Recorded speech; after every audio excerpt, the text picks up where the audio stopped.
For the past 100 years or so, our entire world has basically run on one thing: oil. And this is the story of the epic, century-long war fought over that black liquid. It's a wild tale of secret deals, global meltdowns, and empires rising and falling. So you gotta ask yourself, right? How on earth did this happen? How did a simple barrel of black gunk become the single most powerful weapon in economics and politics? It's kind of insane when you think about it. All right, let's get into it. We're going to tackle this whole story in 5 main parts. First up, the reign of the Seven Sisters. Then, how OPEC fought back. We'll get into how oil became a weapon, cover the whole fracking revolution, and then, well, take a look at the very uncertain future. So let's jump in. Our story really kicks off in the early 1900s. Imagine this. Western companies stumble upon what seems like an endless ocean of oil, just sitting there, bubbling right under the deserts of the Middle East.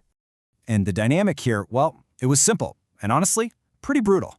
It really was like a bunch of super-rich tycoons finding a mountain of gold buried in a poor guy's backyard. And let's be real, they weren't there to make friends. They were there to take control of that gold. So how'd they keep that control? They used a very powerful tool, something called a cartel. Now, what's a cartel?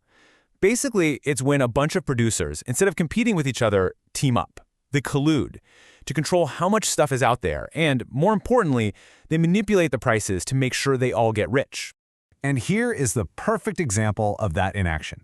Back in 1928, these 7 gigantic Western oil companies, they got nicknamed the Seven Sisters, they all met in secret. And what did they do?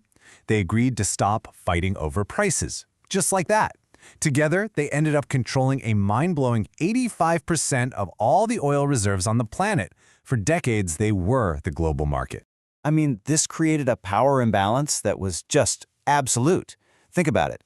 Yeah, the Middle Eastern nations had the oil under their sand, but so what? The Seven Sisters had everything else. They had the tech to get it out, the money to pay for it all, and this is the real kicker, they controlled the entire market. Those countries had nowhere else to sell. They were completely cornered. But here's the thing about a situation that's that lopsided, it can't last forever. Something's got to give. And this, right here, set the stage for a massive countermove, the first real challenge to the sisters' iron grip. The first big attempt to break free came from Iran, way back in 1951. Their prime minister, Mossadegh, he just nationalized their oil industry, took it back. But that rebellion was short-lived. A CIA-backed coup shut it down fast, and that sent a very clear message to everyone else. The lesson? You can't fight a powerful cartel on your own. To beat a cartel, you need to build your own cartel. And that idea started to catch on. And so, in 1960, it finally happened. These 5 countries, Iran, Iraq, Kuwait, Saudi Arabia, and Venezuela, they all met up in Baghdad. I mean, think about the power in that room. Together, they controlled almost 60% of the world's known oil, and they decided right then and there to fight fire with fire. They created the Organization of the Petroleum Exporting Countries. You know it as OPEC. Now, for the first 10 years or so, OPEC kind of struggled to find its footing. But then came the 1970s, and with the 70s came this perfect storm of political chaos and economic trouble, and it gave them the perfect chance to finally unleash their ultimate weapon. That moment was the Yom Kippur War in 1973. The Arab members of OPEC saw that the U.S. and other Western countries were supporting Israel, and they decided to retaliate. They did something nobody thought they'd actually do. They just turned off the oil. A complete embargo. The taps were shut. And the effect? Oh, it was absolutely catastrophic for the West. Just look at this. The price of oil didn't just go up a little bit. It quadrupled. We're talking going from around $15 a barrel to nearly 60 in just a few months. It sent a shockwave through the entire global economy, shaking it to its very foundations. I mean, for the very first time, the West truly felt how dependent it was. That price shock led to insane inflation. It threw entire countries into severe recession.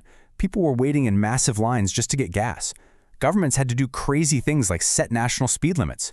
The message was loud and clear. The age of cheap, easy oil was gone. The balance of power had officially flipped.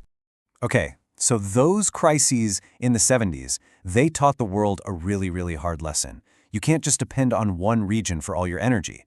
So that kicked off this desperate worldwide search for other options, for new sources of energy. And that search, It led to a tech breakthrough that was about to change the game all over again. And that breakthrough was something called hydraulic fracturing, or what we all know as fracking. It's a pretty wild technique where you blast water and sand deep underground to crack open rock, and that releases these enormous amounts of oil and gas that we could never get to before. For a country like the United States, this wasn't just big, it was a complete and total game changer. And you can see the result right here. By 2017, the US, which for decades was the world's biggest importer of oil, had suddenly become the world's biggest producer. The old world where OPEC called all the shots, that was over. Now we had a whole new dynamic, a three-way power struggle between the US, Saudi Arabia, and Russia. Okay, but to really get why these countries fight so hard over every single dollar on a barrel of oil, you have to look beyond just how much it costs to get it out of the ground. Yeah, it might only cost Saudi Arabia, say, $10 to produce a barrel, but that's not the important number. The number to watch is the fiscal balance price. That's the price they need oil to be at to fund their entire country. We're talking hospitals, schools, military, the whole shebang. So if you look at Saudi Arabia, if oil drops below about $86, their whole national budget is in the red. That's why the price is everything. So, all of this, it brings us right up to today. We're in a world where the old alliances are shaky. You've got new major players on the field, and the entire oil industry is staring down a new challenge, one that's way bigger than any price war. It's the threat of its own extinction. I mean, we've watched the whole idea of a cartel evolve over time, right? It started with the Seven Sisters, this secret club that ruled with an iron fist. Then OPEC came along, a counterpunch from the producing nations. And now we have OPEC Plus, which is this bigger, messier alliance that includes Russia. And honestly, it struggles to keep everyone in line in a market that it just doesn't fully control anymore. There's this fantastic quote from a former Saudi oil minister that just nails the threat they're all facing. He said, "The Stone Age did not end for lack of stones, and the oil age will end long before the world runs out of oil." Think about that.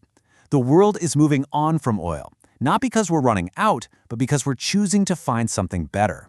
And that leaves us with one last massive question. For 100 years, our world, our economy, our wars, they've all revolved around this one thing. So, if the age of oil is really ending, do the oil wars end too? Or will we just find something new to fight about? That right there is the question for the next 100 years.